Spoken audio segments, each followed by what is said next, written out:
चलो बच्चों, judicial review के तीन कौन कौन से मोड्स हैं?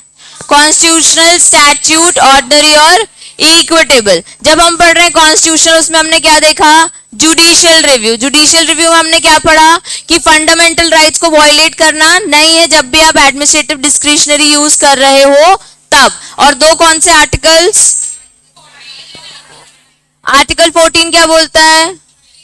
Right to equality. Discretionary power में आप किसी की इक्वालिटी को डिस्क्रिमिनेट नहीं कर सकते। और 19 क्या बोलता है? फ्रीडम। फ्रीडम हमने पढ़ा था, रीजनेबल रिस्ट्रिक्शंस लगा सकते हो। आर्टिकल आपको एब्सोल्यूट फ्रीडम नहीं देता है, तो वो रीजनेबल रिस्ट्रिक्शंस को हम रिव्यू करेंगे। उसके बाद दो जुडिशियल रिव्यू के ये जो पहला हमने पढ़ा आर्टिकल 19, और ये अंडर किसके आता है? Delegation of discretion.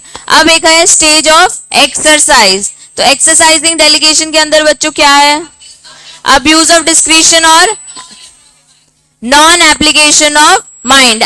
Abuse of में क्या क्या है? मैलिफाइड करेंगे, इररेलेवेंट कंसिडरेशन। रुको रुको रुको, अब मुझे बताओ इररेलेवेंट कंसिडरेशन मतलब?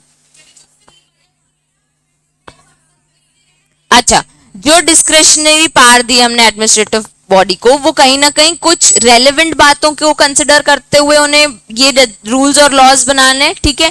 अब अगर वो इररेलेवेंट कंसिडरेशन कर देंगे, मतलब जो चीज रेलेवेंट ही नहीं है उसके लिए उन लोग रूल और लॉ बना रहे हैं, तो वो हम एक्सेप्ट नहीं करेंगे। हम वहां पे रिव्यू करेंगे कि आप क्या कर रहे हो?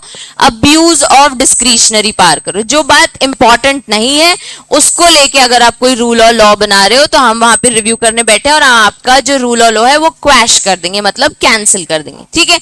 दूसरा है लीविंग आउट रेलेवेंट कंसिडरेशन। ये जस्ट उसका ऑपोजिट है। अब क्या हुआ? आपने एक रूल और लॉ बनाया, उसमें से मेन इंपॉर्टेंट चीज को साइड कर दिया। ऊपर जो आपने बनाया था वो अनइंपॉर्टेंट चीजों को लेके रूल बनाया था। अब आपने जो बनाया है वो उसमें इंपॉर्टेंट पार्ट को हटा दिया और फिर एक रूल और लॉ बनाया। तो अगर आप इंपॉर्टेंट पार्ट को मिस आउट करोगे तो हम रिव्यू करने बैठे हैं और हम आपके रूल या जो भी लॉ बनाओगे या रेगुलेशंस बनाओगे उसको हम क्वैश कर देंगे, ठीक है। फिर है आर्बिट्ररी ऑर्डर्स, यानी अपने मन मर्जी से आप कुछ भी ऑर्डर्स पास करो तो ये अलाउड नहीं है। इम्प्रॉपर पर्पस, जो आपका पर्पस है वो प्रॉपर नहीं है। उसके बाद करेलेबल एक्सरसाइज ऑफ पावर, यानी आपके पास पावर है, आप उसका गलत पावर अपनी फैमिली को ज्यादा या अपने रिलेटिव्स को ज्यादा प्रायोरिटी देके इनडायरेक्टली आप अपना फायदा करना चाहते हो और पब्लिक इंटरेस्ट का नहीं। उसके बाद non compliance with procedural requirements and principle of, जो प्रोसीजर है वो आप फॉलो नहीं कर रहे हो तो हम क्या बोलेंगे? Abuse of discretionary. और फिर एक्सीडिंग जुरिसडिक्शन, जिस लोकल लिमिट में आप नहीं कवर होते उधर के लिए लॉ रूल नहीं बनाना है, अगर बनाया तो abuse of discretion. Non application of mind में बच्चों कौन से तीन पॉइंट्स थे? एक्टिंग डिक्टेशन, सेल्फ रिस्ट्रिक्शन और मैकेनिकली काम करना विदाउट एनी ड्यू केयर, ठीक है। फिर हमने देखा था स्टैच्यूटरी। स्टैच्यूटरी में बच्चों दो चीजें, अपील और रेफरेंस। तो अपील आपके एक्ट्स में लिखी हुई है कि आप एडमिनिस्ट्रेटिव अथॉरिटी के अगेंस्ट क्या कर सकते हो? अपील कर सकते हो उनके डिसीजन से अगर आप खुश नहीं हो। और ऑल्सो रेफर कर सकते हो टू हाई कोर्ट, मतलब लीव एप्लीकेशन देके उन्हीं का ही जजमेंट, उन्हीं का ही कोई भी चीज जिससे आप सेटिस्फाइड नहीं हो, आप अग्रीव्ड हो, तो आप हाई कोर्ट को रिक्वेस्ट कर सकते हो कि प्लीज इसको रेफर करो और रिव्यू करो, और अगर हटाना है तो हटाओ, ये वॉइड है कि वॉइडेबल है, ये जजमेंट हमें दो। उसके बाद हमने देखा है ऑर्डिनरी और इक्विटेबल। बच्चों इसमें दो, एक मेन था इंजंक्शन, ठीक है। इंजंक्शन के अंदर दो चीजें थी, कौन कौन सी? प्रोहिबिटरी और मैंडेटरी। जब हम प्रोहिबिटरी देख रहे हैं, इंजंक्शन मतलब स्टे लगा देना या कोई भी रूल वगैरह को, कोई भी रॉन्गफुल एक्ट को करने से रोकना, तो उसमें कौन कौन से इंजंक्शन है? टेम्पररी और परपेचुअल। तो टेम्पररी के लिए अभी फर्दर ऑर्डर पेंडिंग है और परपेचुअल में फाइनल है, ठीक है।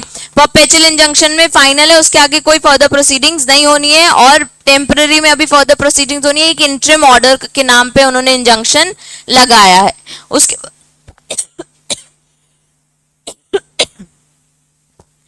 उसके बाद डिक्लेरेटरी एक्शन, और ये नहीं समझ आया, और action for damages. Declaratory action मतलब, पढ़ना जरा मानसी।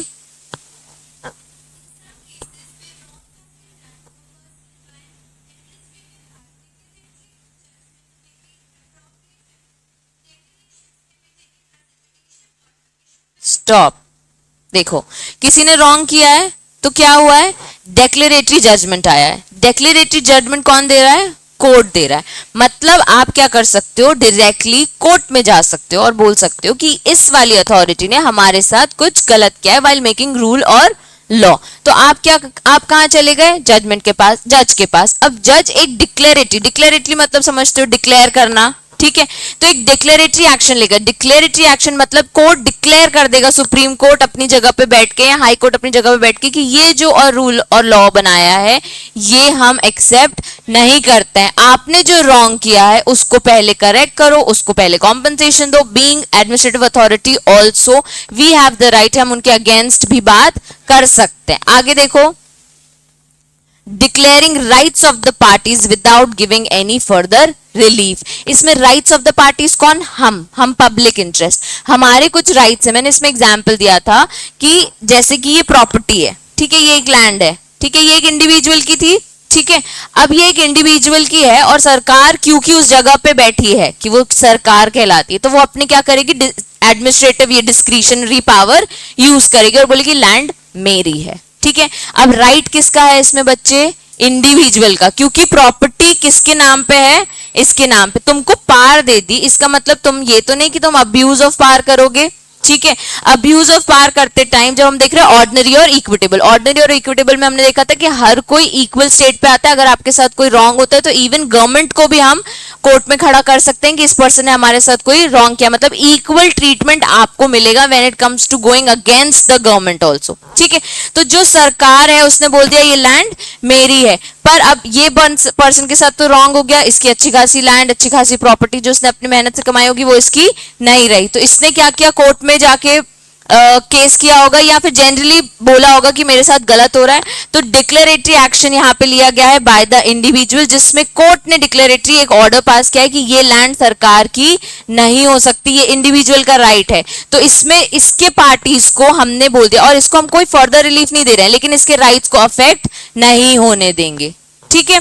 उसके बाद the declaratory decree declares the rights of the parties. इसमें क्या होता है, क्लियरली जो पर्सन की जो राइट्स है, ठीक है, वो वहां स्टे कर सकता है, वो उसकी लैंड, इधर से सरकार उसको शिफ्ट नहीं कर सकती, ठीक है, या वो लैंड अपने नाम पे नहीं कर सकती।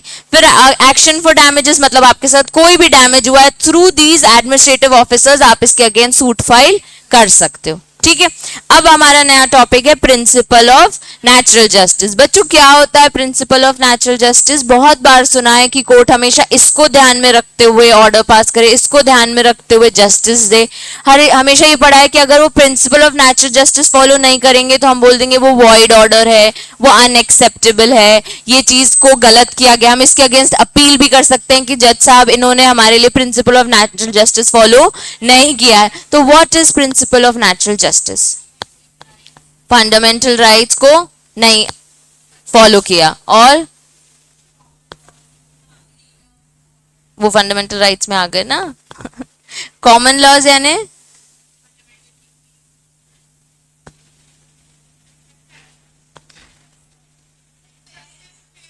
फेयर हो, ठीक है, किसी के साथ इनजस्टिस नहीं हो। तुम्हारे हिसाब से इनजस्टिस कब होता होगा, क्या गलत है, और फिर भी आप गलत बोल रहे हो, ठीक है। अब जनरली ऐसी सिचुएशन जज के सामने कब आती होगी, कि जब दिख रहा है कि ये पार्टी गलत है और ये पार्टी सही है, फिर भी मैं उस पार्टी के फेवर में बोल रही हूँ। तो एविडेंस, कानून अंधा होता है बच्चों, मतलब जज जो बैठे हैं वो अंधे हैं। वो जो आप दिखाओगे एविडेंस वगैरह, जो सामने सच आएगा उसके खिलाफ होगा, तो उसको आप गलत नहीं बोल सकते। जब एविडेंस आपके, मैंने क्या बोला, ये पार्टी गलत है, जब एविडेंस इन पार्टी के अगेंस्ट है तुम्हारे फेवर में, इररिस्पेक्टिव कि तुम गलत हो, ठीक है, पर सारे एविडेंस इनके अगेंस्ट जा रहे हैं, तो डिसीजन इनके अगेंस्ट ही जाएगा ना बेटे। तो इसमें प्रिंसिपल ऑफ नेचुरल जस्टिस कहाँ गुम हो गया, इधर तो फैक्ट है कि हाँ ये आपने जो फैक्ट्स बताए वो सही बताए, ये रेलेवेंट फैक्ट्स है, आपने जो एविडेंस है वो एक्सेप्टेबल है, एडमिसिबल है, तो इनके में अगेंस्ट ही ऑर्डर देंगे ना। एक ये पॉइंट है कि गवर्नमेंट ऑफिसर के मैंने फेवर में दिया, क्योंकि यार हम तो पब्लिक सर्वेंट्स हैं, तो क्योंकि ये मतलब सही आए तो मेरे हिसाब से सही है, क्योंकि ये मेरी पोजीशन में ही थे, तो यहाँ पे प्रिंसिपल ऑफ नेचुरल जस्टिस मैंने फॉलो नहीं किया। नेचुरल जस्टिस यानी ये बात तुम लोगों की सही है, इनजस्टिस ना हो, लोगों के साथ फेयर रहे हम, और बेसिकली जज जिस पोजीशन में है वो कभी भी किसी के साथ इनजस्टिस ना करे। तो हम जब प्रिंसिपल वर्ड देखते हैं, प्रिंसिपल यानी रूल्स, ठीक है। अब प्रिंसिपल में वो एक्सप्लेन कर रहे हैं कि जहां कहीं पे भी जज का कोई भी इंटरेस्ट हो, पिक्यूनरी हो, सब्जेक्ट मैटर हो, पर्सनल इंटरेस्ट हो, किसी के उसके फैमिली मैटर का केस हो, वो उस चीज का जजमेंट नहीं देगा। दो वो कितना भी काम पर्सन हो, बड़ा ही ब्यूटीफुल सोल हो, सब हो, कि वो तो बिल्कुल सच ही सुनता है, सच का ही साथ देता है, वो अपने पेरेंट्स को भी सजा देने रेडी है, फिर भी हमारे प्रिंसिपल्स कहते हैं कि हम आपकी ये वैल्यूज की रिस्पेक्ट करते हैं, बट हमारे प्रिंसिपल्स कहते हैं क्योंकि आपका उस मैटर में कोई भी इंटरेस्ट है, आप इस पोजीशन में नहीं बैठोगे, इधर पे जजमेंट बैठने के लिए कोई और आएगा। तो आप या तो खुद डिक्लेयर कर दो कि हमारा इसमें इंटरेस्ट है, हम ये नहीं कर सकते। प्रिंसिपल ऑफ नेचुरल जस्टिस जज के पर्सपेक्टिव से आता है कि वो खुद ही डिक्लेयर कर देंगे, ठीक है। या फिर अगर आपका इंटरेस्ट है और आपने तो भी जजमेंट दिया है, तो जो अदर पार्टीज है वो अपील कर सकती हैं कि इन्होंने प्रिंसिपल ऑफ नेचुरल जस्टिस को यूज नहीं किया है, ठीक है। देखो, one of the most important principle is administration of justice is that justice must not only be done but also seen to be done, ठीक है। मतलब दिखना चाहिए कि भाई सामने वाला आपको जस्टिस दे रहा है। It is necessary to inspire the confidence in the people in the judicial system. अगर ऐसा होगा कि मैं अपने ही फैमिली मैटर्स के लिए जजमेंट दूंगी, तो क्या तुम लोगों को भरोसा होगा जुडिशियल सिस्टम पे? नहीं होगा। Natural justice the concept of common law and represents procedural principle developed by the judges. Though it enjoys no express constitutional status, it is one of the most important concept that ensure that people retain their faith in system of education. कई बार हम इस चीज के लिए constitution के against भी जा सकते हैं। मतलब ऐसा है क्योंकि ये प्रिंसिपल ऑफ नेचुरल जस्टिस है, तो अगर कॉन्स्टिट्यूशन में लिखा है कि ये वाली पार सुप्रीम कोर्ट को, ये वाली पार हाई कोर्ट को, अरे तो वो कोर्ट में जो बंदा बैठा है वो उस केस में इंटरेस्टेड है, ठीक है। तो वहां पे आप क्या फॉलो करोगे? Principle of. और बच्चों कई ऐसे केसेस है जहां पे बोल दिया गया है, कुछ एक्सेप्शनल केसेस हैं जहां पे principal of natural justice follow नहीं भी किया गया है, ठीक है। वो हम देखेंगे कि ऐसे कौन से केसेस, कब ऐसी सिचुएशन आती है जहां पे आप बोलते हो ये प्रिंसिपल ऑफ नेचुरल जस्टिस हम यहाँ पे फॉलो नहीं कर सकते। ये उन्होंने एक बेसिक इंट्रोडक्शन दिया है कि भाई तुम्हारा एजुकेशन में फेथ रहे, बिलीव रहे, और तुम कभी भी ये ना सोचो कि तुम्हारे साथ कुछ इनजस्टिस हो रहा है। इसलिए तुम जजेस ने, एजुकेशन ने पूरा एक सिस्टम बनाया, एक प्रिंसिपल बनाया। वो प्रिंसिपल क्या है? Principle of natural justice. In India principle of natural justice are derived from article 14 and article 21. The courts have always insisted that the administrative agencies must follow a minimum fair. ये सारे articles हम constitution में पढ़ने वाले हैं, ठीक है।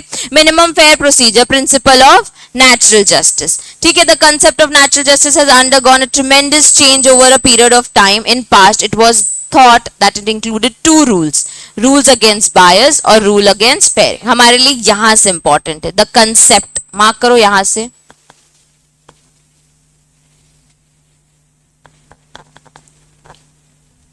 तो प्रिंसिपल ऑफ नेचुरल जस्टिस का जो कॉन्सेप्ट आया वो दो रूल्स पे फॉलो है। कौन कौन से रूल्स?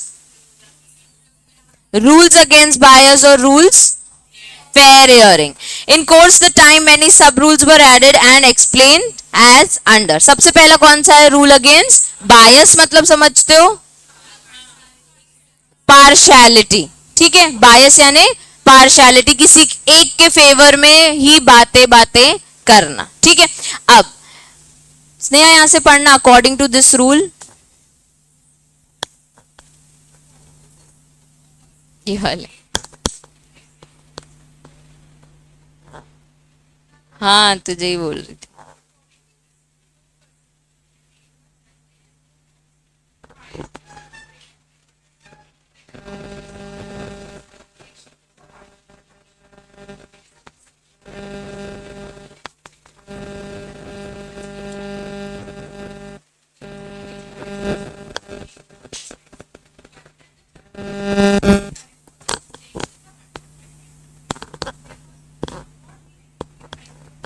बस सबको समझ आया? देखो, रूल अगेंस्ट बायस मतलब जो जज बैठे, जो मैंने स्टार्टिंग में बताया कि वो कभी भी बायस नहीं हो सकते, तो ये रूल अगेंस्ट बायस है। Rule against bias principal of natural justice का पहला रूल है कि बायस को हम एक्सेप्ट नहीं करेंगे। मतलब आप एक पार्टी को लेके बड़े पार्शल हो रहे हो, आपका कुछ सॉफ्ट कॉर्नर है उनके साथ, आपका कोई रिलेशन है, फ्रेंडशिप है, वाया वाया आए हो, उसकी चीज के पैसे मिल रहे हैं आपको, ये चीज के हम अगेंस्ट है। अगर आप ये चीज करोगे तो आप principal of natural justice follow नहीं कर रहे हो। ठीक है, यहां पे मार्क करो विच he has an interest.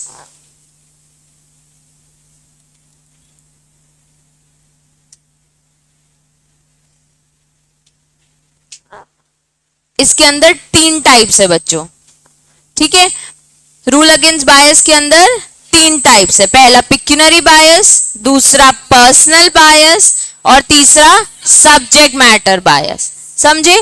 Personal bias यानी फैमिली रिलेशंस, पिक्यूनरी बायस यानी तुम्हारा पैसा फंसा होगा तो तुम बोलोगे यार इसको कॉम्पनसेशन मिले मुझे भी पैसा मिलेगा, और तीसरा सब्जेक्ट मैटर, तुम खुद उस केस में इन्वॉल्व हो तो तुम उसका जजमेंट पास करोगे तो बायस ही करोगे, अंदर से आ जाएगी फीलिंग की इनके फेवर में दे देता हूं। ठीक है, the judicial approach is unanimous on a point that financial interest of adjudicatory authority in the matter. ठीक है, मतलब क्या इंटरेस्ट है उसका यहाँ पे? Financial interest.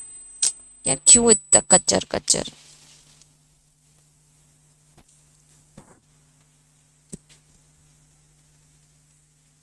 यूनानिमस मतलब कैसे बोलूं? यूनानिमस मतलब ये एक साथ हमने कुछ कंप्लीट किया है फाइनेंशियल इंटरेस्ट में। ठीक है, लमसम काफी सारा। ठीक है, of the adjudicatory authority in the matter, however small, would violate adjudication. Thus, a pecuniary interest, howsoever insufficient, will disqualify a person from acting as a जज। मतलब आपका पिक्यूनरी इंटरेस्ट है तो आप वहां से डिस्क्वालीफाई हो जाते हो, आप जज जैसे रोल प्ले नहीं कर सकते। अभी ये केस रीड करना, ये रिगार्डिंग राइटिंग ऑफ बुक है, मैं तुम लोगों को एक्सप्लेन कर देती हूँ इसमें क्या हुआ था। क्या हुआ था, एक कमिटी है जो बुक्स वगैरह लिखती है। ठीक है, मतलब लोग हैं जो बुक्स वगैरह लिखते हैं। ठीक है, तो ओडिशा गवर्नमेंट ने बोला कि एक कमिटी फॉर्म करते हैं। ठीक है, और देखते हैं कि किसकी बुक आगे पब्लिश हमें करनी है। अब वो कमिटी में बच्चों तुम जैसे लोगों को होना चाहिए ना, तुम डिसाइड करोगे कि मुझे किसकी बुक अच्छी लग रही है, मुझे किसकी बुक। उस कमिटी में उन लोगों ने क्या किया, उन्हीं लोगों को बनाया कमिटी मेंबर जिन्होंने बुक लिखी है। तो वो अपने ही फेवर में बोलेंगे भाई हमारी बुक बिके, हमारी बुक बिके, हमारी बुक पब्लिश हो जाए। तो ये कहीं ना कहीं क्या है, एक बायस इंटरेस्ट है। ठीक है, तो ये गवर्नमेंट ऐसा डिसीजन नहीं ले सकती, कमिटी मेंबर्स को सेम लोगों को नहीं रख सकती। यहाँ पे लिखा है कि one can not be both a writer and a part of recommending committee स्टेटिंग possibility of बायस। ठीक है, a personal bias. There are a number of situations which may create a personal bias in the judge minds against one party in dispute before him. अभी क्या हुआ कि उसका क्या है, उन पार्टीज से कुछ पर्सनल रिलेशन है। ठीक है, he may be friend of the party, related to him through family, professional or business ties. कैसा भी आपका रिलेशन हो, आप क्या हो रहे हो, पर्सनल बायस। ये रूल अगेंस्ट बायस है, मतलब यहाँ पे प्रिंसिपल ऑफ नेचुरल जस्टिस नहीं होगा, तो हम आपको यहाँ पे जज जैसे बैठने नहीं देंगे। ठीक है, द जज might also be hostile to one of the parties to a case. Also these situation create bias either in favour of और against the party, will operate as disqualification of person to act as a जज। ठीक है, अब यहाँ पे एक case है, 2 cases है बेसिकली, एक मिनरल वाला है और एक मानिक लाल। मानिक लाल वाला पढ़ना, ये वाली स्नेहा।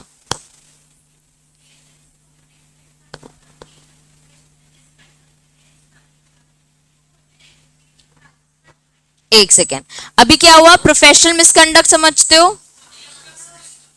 अपनी प्रोफेशनल जब बैठा हुआ था उधर पे उसने, सपोज कोर्ट में ना रूल्स होते हैं, आप जब कोर्ट रूम एंटर करते हो टू बाउ द जज, एवरीबडी। ठीक है, जो भी होंगे, तो ये अगर आप नहीं करते हो ना तो जज आपको बोल सकता है कि आप मिसकंडक्ट कर रहे हो, या फिर आप उस पोजीशन में खड़े हो जहां आपकी आर्ग्यूमेंट्स चल रही हैं और आपने क्या किया, जज के साथ बहस कर ली। और जज की कई बार रिक्वायरमेंट होती है हाई कोर्ट्स में और एनसीएलटीज में स्पेसिफिकली कि आप हमसे इंग्लिश में बात करो। तो अगर आप वो भी नहीं करते हो तो भी उसको भी कहीं ना कहीं वो मिसकंडक्ट कंसिडर कर सकते हो। डिसरिस्पेक्ट ऑफ कोर्स, कह रहे बहस वहस कर ली, बॉटल वॉटल फेंक दी, ये सब भी कहाँ हो गया, प्रोफेशनल मिसकंडक्ट। छोटी से छोटी चीजों को भी मिसकंडक्ट कंसिडर किया जाता है। ठीक, एनसीएलटी में स्पेसिफिकली है, because it refers to a company law. हाँ, डिस्ट्रिक्ट कोर्ट्स और आई एम सॉरी महाराष्ट्र वगैरह में जैसे स्पेसिफिकली मराठी में बात करो,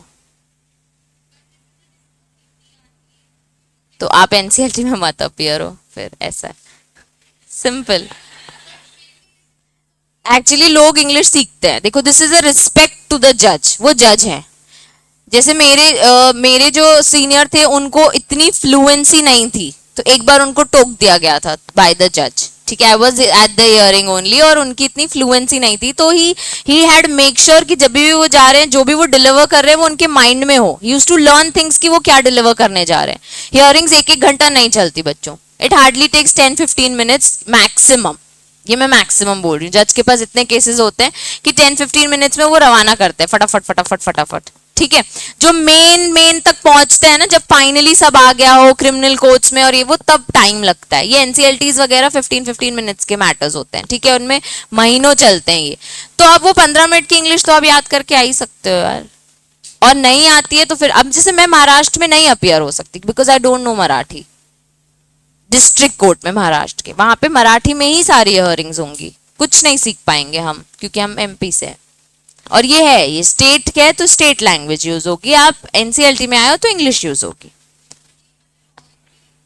ये जजेस, ये कोर्ट ने बनाए, कोर्ट रूल्स हैं ये। जब अपन कोर्ट एक्ट भी है हमारे लिए, बार काउंसिल एक्ट्स हैं, उसमें आप देखोगे तो उसमें स्पेसिफाइड है ये सब।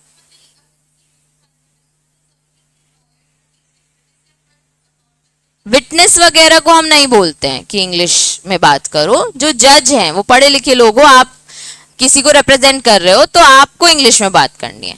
अगर आप अपनी पार्टीज को लेके आए हो तो वो हिंदी में बोलेंगे, वो ट्रांसलेट हो जाएंगे अगर जज को नहीं समझता है तो। और ये सिर्फ एनसीएलटी के लिए इंग्लिश में बात करना, हर जगह नहीं है। हाई कोर्ट्स में with respect, because it's high court, आप इंग्लिश में बात करते हो, ठीक है। अभी मिसकंडक्ट हुआ है एक एडवोकेट से, ठीक है। The chief justice of the high court appointed bar council tribunal to inquire into alleged misconduct of the petitioner. क्या पढ़ रहे थे हम, मैं भी वो हो गई।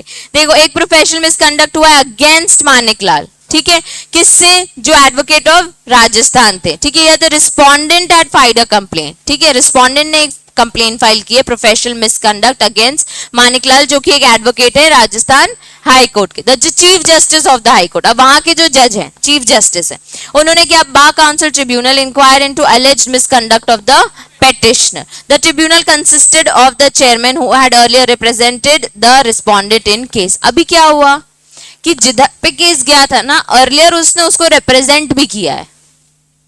मतलब एक जन है जिसके अगेंस्ट, सिंपल समझो, एक जन है, इसके अगेंस्ट कंप्लेन आई है, ठीक है। अब जब इसके अगेंस्ट कंप्लेन आई है, ये कोर्ट में जाके अपियर हुआ है कि मेरे अगेंस्ट कंप्लेन है, तो जो जज है उन्होंने एक बार किसी एक केस में इस पर्सन को रिप्रेजेंट किया, मतलब वो इसके कहीं ना कहीं एक बार एडवोकेट रहे हैं, तो उनका कहीं ना कहीं कुछ बायस रिलेशन है कि एक बार तो मैंने इसके साथ किया, ये बंदा तो ऐसा है ही नहीं कि मिसकंडक्ट करे, तो उसके फेवर में केस हो सकता है, ठीक है। तो जो chief, he was a senior advocate and once the advocate general of the state, ठीक है।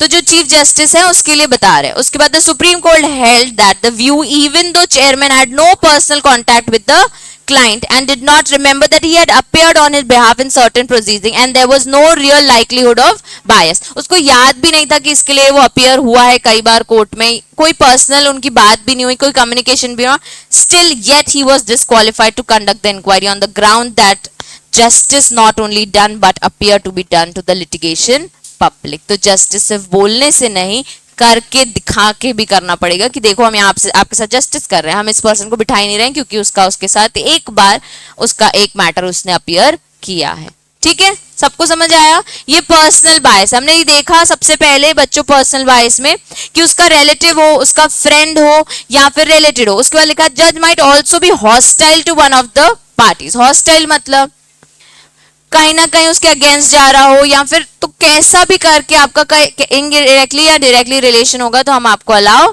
नहीं करेंगे टू एक्ट एज अ जज। अब सब्जेक्ट मैटर में क्या होगा बच्चों, जज खुद involved है। A judge may have a bias in subject matter, which means that he himself is a party or has some direct connection with the litigation. To disqualify on the ground of bias, that there must be intimate and direct connection between the adjudicator and issues in dispute. अभी क्या हुआ, जो खुद उस matter में, उसको हम disqualify कर देंगे। किसी भी एक ग्राउंड में अगर जज इन्वॉल्व है तो वो इस चीज का जजमेंट नहीं दे सकता। To vitiate the decision on the ground of the bias of subject matter there must be real likelihood of the bias. Such bias can be classified into 4 categories. कैसे? पार्शियलिटी और कनेक्शन ऑफ द इशू, ठीक है, departmental बायस कि ये मेरा department है ऐसा वाला bias, prior utterance and pre judgement issues, यानी पहले ही जजमेंट से पहले ही आपके कुछ ऐसे इश्यूज चल रहे हैं कि आप लोग क्या कर रहे हो कि उसको जज बिठाने, तो वो आपके अगेंस्ट ही आएगा कि बाहर ये भी लड़के आए हैं। उसके बाद एक्टिंग अंडर डिक्टेशन, आपका ऐसा इन्वॉल्वमेंट है सब्जेक्ट मैटर में कि किसी और का इन्वॉल्वमेंट है पर आप डिक्टेशन पे काम कर रहे हो, ठीक है। तो पहला कौन सा था बच्चों? Rule against bias. उसमें कौन कौन सी चीजें पढ़ी अपन ने? पिक्यूनरी, पर्सनल और सब्जेक्ट मैटर, बस, ठीक है। पिक्यूनरी, पर्सनल और सब्जेक्ट मैटर। सब्जेक्ट मैटर में 4 कैटेगरीज, कौन कौन सी? Partially connection to the issue, departmental issue, pre judgement issue और एक्टिंग अंडर डिक्टेशन। अब आते हैं रूल ऑफ फेयर हियरिंग, ठीक है। अभी हम अगेंस्ट की बात करते हैं कि बायस नहीं होना, अब हम देखेंगे फेयर हियरिंग में क्या क्या कवर करते हैं। वो फेयर किसको बोलेंगे अगर bias? The second principle of natural justice is audi alteram partem hear the other side. ये तुमसे डायरेक्टली भी पूछ सकते हैं, ठीक है। No one should be condemned unheard, मतलब 2 पार्टीज है तो हम दोनों की बातें सुनेंगे। हम सबको अपॉर्चुनिटी ऑफ बीइंग हर्ड देते हैं, हर जगह हम सुनते हैं ओ बी एच ना, हाँ, अपॉर्चुनिटी ऑफ बीइंग हर्ड। हम सबको ये चीज देते हैं, हम एक बार नहीं 2 बार देते हैं। तो ये फेयर हियरिंग हुई कि हमने आपको मौका दिया था, एक बार नहीं 2-3 बार हमने आपको समन भेजे थे, इसी को कवर करते हैं वो फेयर हियरिंग में, कोई भी अनहर्ड ना जाए। It requires that both the sides should be heard before passing the order. This rules implies that the person against whom the order to his prejudice is passed to should be given information as to charges against him and should given an opportunity to submit the explanation there to, मतलब उसको reasons भी दो, आप बताओ क्या charges है, plus उसको मौका भी दो कि वो अपना साइड भी एक्सप्लेन कर सके। Following are the ingredients of fair hearing. सबसे पहले राइट टू नोटिस, ये हम हर जगह पढ़ते हैं कि सबसे पहले कोई मैटर हुआ है तो कोर्ट क्या करेगी, उसको नोटिस भेजेगी।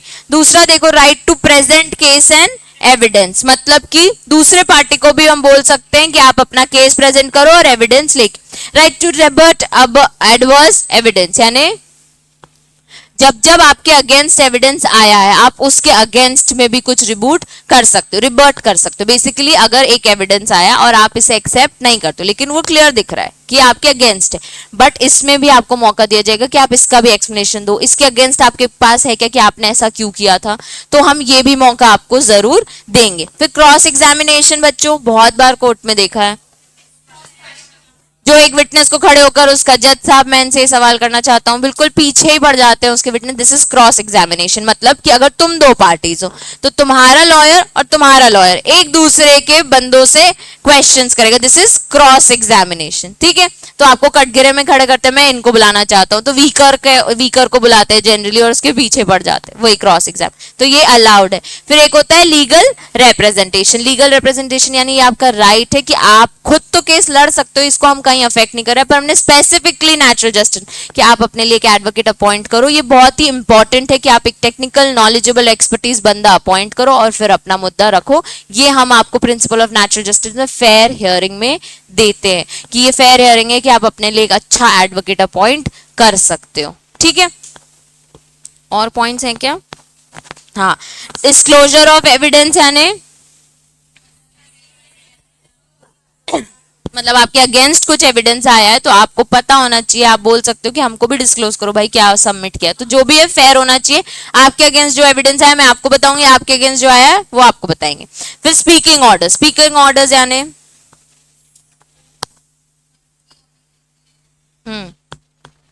बोल के बताओ, जो भी आप डिसीजन दोगे, जो भी आप ऑर्डर दोगे, उसके पीछे एक रीजन होना चाहिए, उसके पीछे एक रीजन होती है। इसको हम बोलते हैं स्पीकिंग ऑर्डर, कि जब भी कोई जज ने एक ऑर्डर दिया है तो उसके पीछे आपको रीजन भी देगा, इसको हम बोलते हैं स्पीकिंग ऑर्डर्स। तो कंप्लीट जब ऑर्डर आता है, जब कंप्लीट फाइनल डिक्री आती है तो वो विद रीजंस आती है, जिसको हम बोलते हैं जजमेंट, ठीक है। हमने ये कहां पढ़ा है? कौन से एक्ट में पढ़ा है जजमेंट, डिक्री और ऑर्डर? तो जब हमने ये चीज पढ़ी है जजमेंट में क्या होता है, विथ रीजन सब कुछ आता है, तो वो स्पीकिंग ऑर्डर्स है। ठीक है, चलो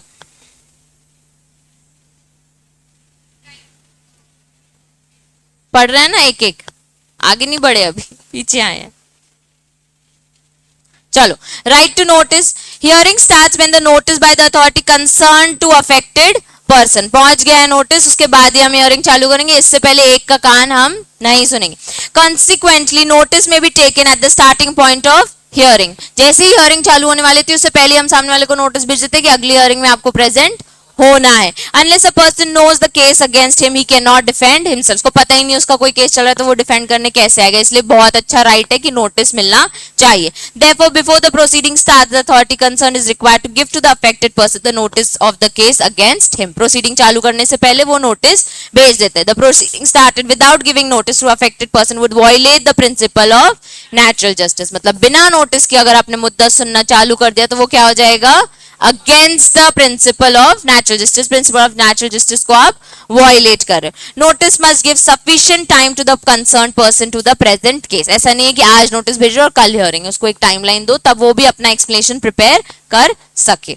ठीक है, ये केस लॉज रीड कर लेना, क्लियरली है कि भाई नोटिस भेजना है और नहीं भेजना है उसके क्या मुद्दा है। अब right to present case and evidence, the party against whom proceedings have been initiated must be given full opportunity to present his or her case and the evidence in support of it, मतलब अगर एक party ने case किया तो दूसरी party को हम बोलेंगे कि अपना रिटन स्टेटमेंट दो, अपने एविडेंस दो, जो भी आपको प्रूव करना है आप भी अपने साइड लेके आ सकते हो। मतलब आपके अगेंस्ट कंप्लेन आई है तो सिर्फ हम जिसने कंप्लेन की उसकी नहीं सुनेंगे, हम दोनों की सुनेंगे। Right to rebut adverse evidence, for the hearing to be fair the educating authority is not only required to disclosure to person concerned the evidence or material to be taken against him but also provide an opportunity to rebut the evidence or material, मतलब आपके against जो evidence आया उसके ऊपर भी हम आपको बात करने के लिए मौका देंगे कि आपने ऐसा क्यों किया, आपको इसके अगेंस्ट कुछ सपोर्टिंग डॉक्यूमेंट्स देने हैं क्या, या ये सिर्फ एक एविडेंस है, इसके पीछे और भी बहुत सारी बातें छुपी है, आपको वो बोलना है तो आप भी बोल सकते हो। ठीक है, फिर है cross examination, examination of witness bye adverse party is called cross examination. तो विटनेस का क्रॉस एग्जामिनेशन होता है, मतलब आपको बुलाया जाता है फ्रॉम दिस साइड। ठीक है, the main aim of cross examination is detection of falsehood in the testimony of the witness, basically वो गलवाने की कोशिश करते, बताओ क्या हुआ था, बताओ उस रात क्या हुआ था, बताओ उस रात क्या हुआ था, वही चीज करते करते हम falsehood को पकड़ लेते, जज साहब पकड़ी गई, इसने झूठ बोल दिया, आखिर वो डर में बोल ही देते हैं। फिर the rules of natural justice say that evidence may not read against the party unless the same has been subjected to the cross examination, मतलब सिर्फ एविडेंस को लेके आप बात मत करो, क्रॉस एग्जामिनेशन करके भी उसको प्रूव करो।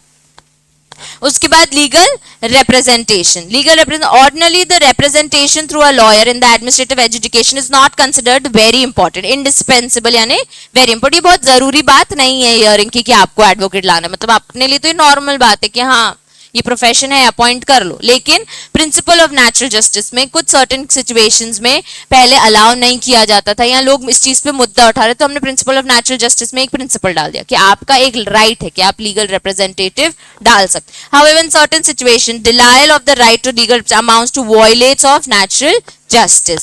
Thus, where a case involves question of law or matter which is complicated and technical, where the person is illiterate and expert, मतलब person को नहीं आता कि कैसे हम पढ़ते हैं, कैसे हम रिकॉर्ड्स को देखें, क्या लिखा है ये, आज भी मैं तुम लोगों को ये एप्लीकेशन दूंगी ना, तुम लोग नहीं एक बार में समझ पाओगे। ठीक है, उसको 1 2 3 बार रीड करोगे फिर थोड़ा बहुत समझ पाओगे, अच्छा मैटर में ऐसा हुआ, हो सकता है उसका गलत इंटरप्रिटेशन भी निकले, ठीक है, हो सकता है। तो हम लिटरेट होने के बाद भी कई बार लीगल चीजें नहीं समझ पाते, तो जो इलिटरेट है वो कैसे ही समझेंगे ना कि आखिर नोटिस किस चीज का आया है, हमको नहीं समझ आ रहा है, इसके लिए आपको कौन चाहिए, एक एडवोकेट चाहिए। तो उसके लिए prosecution is conducted by legally trained person, the denial of the legal representative will amount to violation of natural justice because such condition the party may not be able to make the case effectively and therefore he must be given an opportunity to engage personal assistance to make it right to be heard meaningful. ठीक है, जो चीज जज के सामने जिस तरीके से रखनी है वो शायद एक नॉर्मल पर्सन ना रख पाए जितना एक लीगली ट्रेन्ड पर्सन रख पाएगा। कोर्ट के पास टाइम नहीं है एक एक को ट्रेन करने का, आप एडवोकेट्स हो, आप ट्रेन होके आते हो, पढ़ाई में ट्रेन हो रहे हो, उसके बाद प्रैक्टिकली ट्रेन हो जाओगे तो खुद को समझ आ जाएगा कि अपीयर कैसे होता है। ड्राफ्टिंग जब सब्जेक्ट पढ़ोगे खुद को समझ आ जाएगा ड्राफ्ट कैसे करते हैं। नॉर्मल पर्सन ये चीज नहीं कर सकता। तो अगर उसको हम ये राइट नहीं दें लीगल रिप्रेजेंटेटिव का तो वो violation of principal of natural justice कहलाएगा कि आपके पास नहीं है ये राइट। आप अगर अपने लिए एडवोकेट कर रहे हो तो ये सही बात नहीं है। तो हम बोल रहे हैं नहीं, ये प्रिंसिपल ऑफ नेचुरल जस्टिस है क्योंकि हमें इतनी समझ नहीं है जितनी एक एडवोकेट को समझ है, जितना वो ट्रेंड है कि एक लीगल प्रोसीडिंग्स को कैसे हैंडल किया जाता है। तो आपके पास राइट है कि आप ऐसे पर्सन को अपॉइंट करो और अपनी बात सुनवाओ टू द जज। ठीक है, तो हमने जब पढ़ा अपीयर हो सकते हैं, हाँ एक नॉर्मल ह्यूमन बीइंग भी हो सकता है। बहुत सारी मूवीज में देखा खुद ही आ जाते हैं अपना केस। वो एक सिचुएशन आती है कि आप बोल सकते हो कि हमारे पास इतना पैसा नहीं है कि हम एक लॉयर हायर करें। ठीक है, एडवोकेट को अब कुछ ऐसे एडवोकेट्स है जैसे एमसी मेहता वाले केस पढ़े थे टॉट में, he was an advocate only, वो बस पीआईएल फाइल करते जा रहे, पीआईएल फाइल करते जा रहे पब्लिक इंटरेस्ट के लिए। ठीक है, अच्छा मुझे बताओ हमने जो पढ़े दो रूल्स पढ़े कौन कौन से? Principle of justice, rule against bias और दूसरा रूल ऑफ फेयर हियरिंग। ठीक है, तो रूल अगेंस्ट बायस में कौन कौन से पॉइंट्स थे बच्चों? पार्शियलिटी, एक एक करके बोलो। अंशिका बताओ। Pecuniary, subject matter, personal bias. ठीक है, फिर जब हमने फेयर हियरिंग पढ़ी तो बहुत सारे पॉइंट्स पढ़े, कौन कौन से? सबसे पहले राइट टू नोटिस, दूसरा फिर प्रेजेंट केस एंड एविडेंस, फिर रिबर्ट द एडवर्स एविडेंस, फिर क्रॉस एग्जामिनेशन, फिर लीगल रिप्रेजेंटेटिव। कुछ छूटा? डिस्क्लोजर ऑफ एविडेंस अभी आगे हम पढ़ते हैं ना ये तो।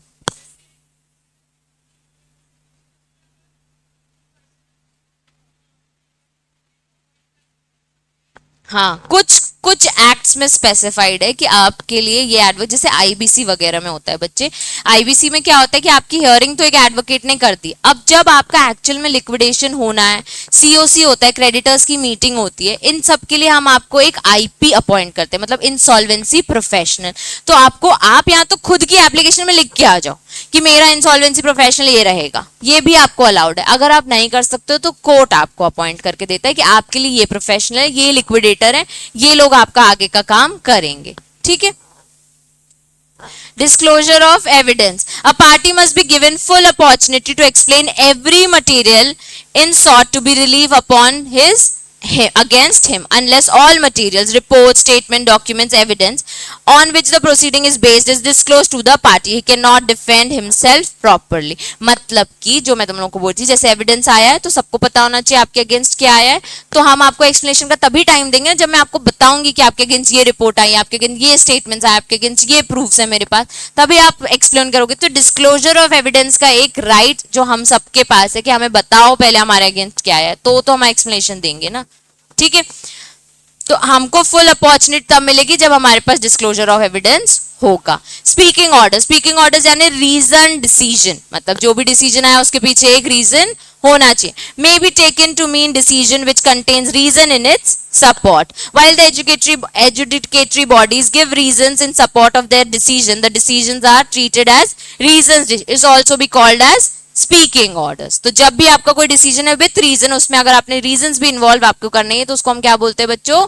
Speaking order. In such conditions the order speaking for itself और टेल्स इट्स ओन स्टोरी। तो ऑर्डर में ही हमको पूरा पता चल जाता है कि मैटर क्या था, किसके बीच में था, क्या हुआ, फिर उसने ये एविडेंस दिए, फिर उसने ये क्रॉस एग्जामिनेशन, फिर विटनेस ने ये बोला और फिर मैं इस मुद्दे पे आया हूं। तो हमेशा ही बोलते हैं stating the above facts, considering all above facts, I मतलब supreme court hereby pass this judgement, या ऑब्जर्व दैट। तो ये हमेशा कंसिडरिंग द अबव फैक्ट्स ही आता है। तो पहले आपको फैक्ट्स बता दिए जाते हैं, फैक्ट्स हमेशा रेलेवेंट होते हैं इसलिए वो ऑर्डर में मेंशन किए जाते हैं। ठीक है, reason decision introduces a check on administrative powers because the decision need to be based on cogent reasons। तो बेसिकली जो रीजंस आ रहे हैं वो इसलिए आ रहे हैं कि जो भी उन्होंने दिया है वो किसी बात को लेके ही एक डिसीजन लिया है, तो वो बात क्या है वो आप अपने ऑर्डर में लिख दो। अगर आप वो लिख दोगे तो उसको हम क्या बोलेंगे? Speaking orders. ठीक है, कोजेंट मतलब ये कहां लिखा है? हाँ, बेस्ड ऑन सॉलिड रीजंस, कुछ इंपॉर्टेंट बात पे बोला गया हो आपने।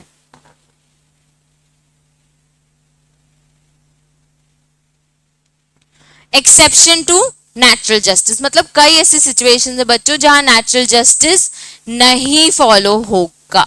ठीक है, क्या लगता है ऐसी कौन सी सिचुएशंस हो सकती हैं बच्चों? अभी तक तो हमने पढ़ा, ये तो बहुत इंपॉर्टेंट है, फेयर रहेगा ये वो, तो ऐसे कई चीजें हैं जहां पे नेचुरल जस्टिस नहीं आएगा। कोई एक अभी अपन ने एक चीज पढ़ी है सिविल में, last topic, civil procedure court में लास्ट टॉपिक क्या पढ़ा था? पढ़ रहे थे ना तुम लोग, तो सुबह बोलते पढ़ रहे हैं हम। लास्ट टॉपिक मतलब कुछ लास्ट लास्ट खोलने को नहीं बोला ओ हीरोइन।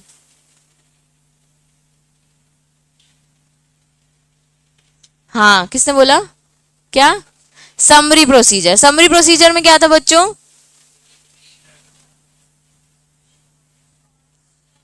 फास्ट ट्रायल, सबसे पहले तो शॉर्ट नहीं, फास्ट ट्रायल। फास्ट ट्रायल में क्या हो रहा था बच्चों?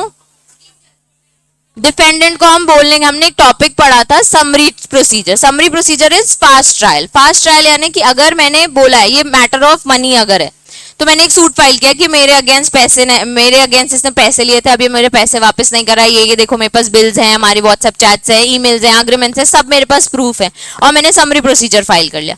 समरी प्रोसीजर में जजमेंट क्या करेगा? सब कुछ है ना, उसको उसकी मेरे को सुननी नहीं है, तो माए ये लो, इसको इतना पैसा दो, बात को खत्म करो। ठीक है, 2-3 ईयरिंग में मैटर खत्म करने की कोशिश वो करते हैं। ठीक है, अब वो उसमें क्या हो रहा है, डिफेंडेंट को तो बोलने का मौका ही नहीं है, कोई अपॉर्चुनिटी ऑफ बीइंग हर्ड नहीं है, कोई सुन नहीं रहा उसकी, तो फिर हमने तो अब भी पढ़ा, right to notice, right to present case and evidence, rebut evidence.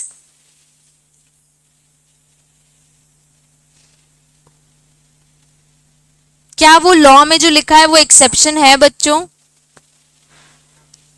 क्यों है वो समरी प्रोसीजर? बताओ क्यों नहीं बोलने दिया हमने डिफेंडेंट को? फेयर लग रहा था ना तब कि बड़ा फेयर है यार ये तो, हाँ पैसे खाए हैं, सब तो है, क्या मतलब उसकी सुनने का? फेयर ही लग रहा था ना, क्या मतलब किसी का टाइम वेस्ट करने का? फेयर था ना वो, कुछ गलत था क्या उसमें? नहीं था। पर उसमें प्रिंसिपल ऑफ नेचुरल जस्टिस नहीं है, नहीं है, फिर भी वो सही है। क्यों? क्योंकि वो एक लॉ में लिखा है। ठीक है, पार्लियामेंट ने एक लॉ ऐसा पास किया है जिसमें उसने क्लियरली बोला है कि एक समरी प्रोसीजर करके बात है, और उसमें हम बोल रहे हैं कि हम डिफेंडेंट की नहीं सुनेंगे क्योंकि हमारे पास सारे फेयर चीजें ऑलरेडी टेबल पे है। तो हमने क्या किया, इधर पे डिफेंडेंट को बोलने का मौका दिया ही नहीं, सब कुछ फेयर था ना। वो बताएगा भी तो क्या बताएगा, जब इतनी पिक्चर क्लियर हो जाती है जज के सामने, तो तब वो समरी प्रोसीजर में एक ऐसा जजमेंट देते हैं कि मुझे तुम्हारी नहीं सुननी, ये तुम्हारे अगेंस्ट है। ठीक है, अब ये चीज कवर हो जाती है एक exception of principal of natural justice, जिसमें बोलते हैं कि अगर स्टैट्यूटरी में एक्सक्लूड किया गया इस चीज को तो उसे हम नहीं कंसिडर करेंगे। मतलब x Partey is also a thing. X Partey में क्या होता है, पर हमने नोटिस दिया है वो नहीं आया है, तो नेचुरल जस्टिस तो फॉलो किया है उन्होंने।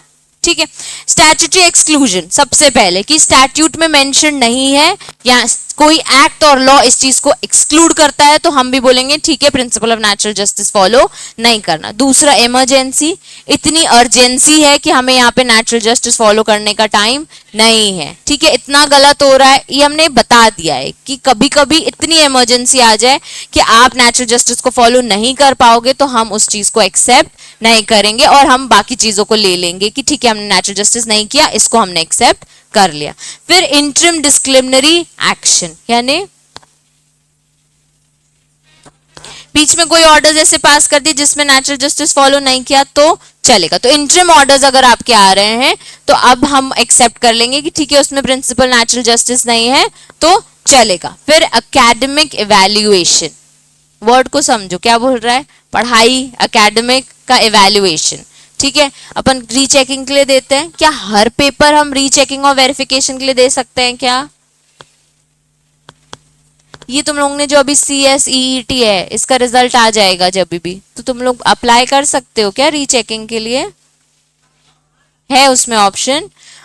जो ये वाले एंट्रेंस एग्जाम होते हैं MBA वगैरह के, ठीक है, MBA BCom के जो अभी एंट्रेंस एग्जाम्स हैं इसमें रीचेकिंग का नहीं है आपके पास ऑप्शन। MBA वालों के जो MBA एग्जाम्स, कैट और जो नॉर्मल कॉमन एंट्रेंस CET जो है आपके कॉमन एंट्रेंस CUET तो अब उसका नाम है, पहले से ही नाम था कॉमन एंट्रेंस टेस्ट CET। तो तब ना इसमें वेरिफिकेशंस का मुद्दा नहीं था, तो हम क्या प्रिंसिपल ऑफ नेचुरल जस्टिस यहाँ फॉलो कर रहे हैं। अब हमें पता है वो बच्चा फेल है भाई, कंप्यूटराइज्ड आया है, तुम क्या अप्लाई करके कर लोगे, कुछ नहीं हो सकता इसमें, तो हमने आपको नहीं दिया है वो चांस रीचेकिंग के लिए। ठीक है, इसमें हम पढ़ेंगे। फिर इनप्रैक्टिबिलिटी यानी जब प्रैक्टिकली नहीं है, इतना इम्प्रैक्टिकल है कि हम यहाँ पे नेचुरल जस्टिस फॉलो नहीं कर सकते। ठीक है, तो कितने पॉइंट्स हो गए। सबसे पहले statutory exclusion, principle of natural justice में be excluded by the statutory provisions where the statute expressly provides the for the observation of the principle of natural justice the provision is treated as mandatory and authority and bound by it. तो क्या कर दिया, exclude कर दिया। उनको नहीं लग रहा कि हमने जो हमें लॉ में लिखा है ना वो प्रिंसिपल ऑफ नेचुरल जस्टिस ही है, इसको अलग से हमें इंक्लूड करने की जरूरत नहीं है, अलग से हमें इसे कहीं पे भी मेंशन करने की जरूरत नहीं है। Where the statute is silent as to observance of the principle of nature, such silence is taken to imply the observance there too। ठीक है, मतलब कि क्या हुआ है, साइलेंट है एक्ट उस बात पे। ठीक है, तो हमने बोल दिया कि ठीक है, अगर जज को अपने साइड से फॉलो करना है तो ठीक है, नहीं करना है तो हम किसको मुद्दा नहीं बनाएंगे, क्योंकि एक्ट इस चीज को लेके साइलेंट है। However, the principle of natural justice are not incapable of exclusion, not incapable of exclusion, मतलब नॉट इनकेपेबल, मतलब केपेबल ऑफ एक्सक्लूजन है, मतलब हम एक्सक्लूड कर सकते हैं स्टार्ट, जैसे समरी प्रोसीजर में किया गया है। ठीक है, समझ गए सब। Even though there is no procedure provision under the statute for the observance of principle, court may read the requirement of natural justice for sustaining the law as constitutional। कई बार क्योंकि कॉन्स्टिट्यूशन में लिखा है प्रिंसिपल ऑफ नेचुरल जस्टिस, तो court उसको उस तरीके से भी रीड कर सकता है कि हाँ इस पर्सन ने फॉलो किया है, भले स्टैट्यूट में नहीं लिखा है, यहाँ इस पर्सन ने फॉलो नहीं किया क्योंकि स्टैट्यूट में नहीं लिखा तो मैं इसको कुछ भी मुद्दा नहीं बनाऊंगा।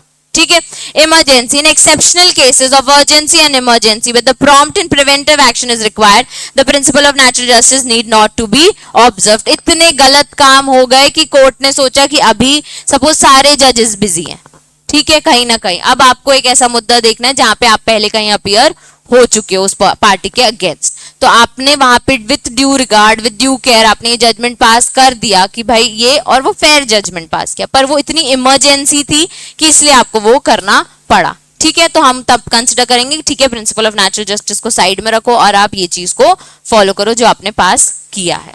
ठीक है, interim disciplinary action, the rule of natural justice are not attracted in case of interim disciplinary, for example the order of suspension of an employee pending any inquiry, अभी बाकी है और आना, ठीक है, बीच में एक सस्पेंशन ऑर्डर पास कर दिया, इज नॉट फाइनल, मतलब वो ऑर्डर फाइनल नहीं है, but interim order and application of rules of natural justice not attracted in the case of such order. जब भी आप इंटरिम ऑर्डर पास करो तब आप नहीं भी कंसिडर करो।